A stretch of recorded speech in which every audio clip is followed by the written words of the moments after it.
కలవరాన్ని విడిచి, భయాన్ని విడిచి, ఆందోళన విడిచి హృదయంలో సమాధానంతో దేవుని వైపు చూస్తూ ఎలా ముందుకు సాగాలి.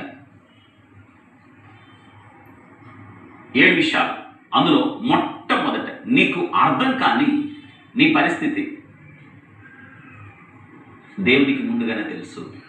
మీరు రాసుకోండి ఇలాగా, నేటి దినాన నా పరిస్థితులు లేదా నా కష్టాలు, నా బాధలు, ఇంకా మీరు వెళ్తున్న పరిస్థితి ఏదైనా కావచ్చు, అది మీకు తెలియలేదు.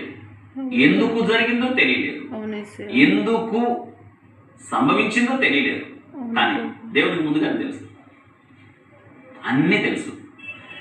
మీరు ఈ విషయం రాసుకోవాలి.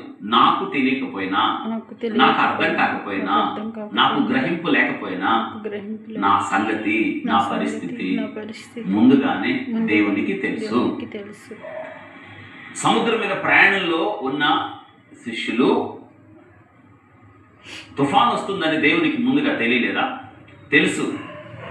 దేవుడు ఇలా అన్నాడా, తుఫాన్ వస్తుంది, ప్రయాణాన్ని వాయిదా వేద్దాం, రేపు వెళ్దాం అనలేదు కదా. తుఫాన్ వస్తుందని తెలుసు, కానీ ప్రయాణాన్ని వాయిదా వేయలేదు. చూసారా? అంటే దేవుని ముందుగా తెలుసు.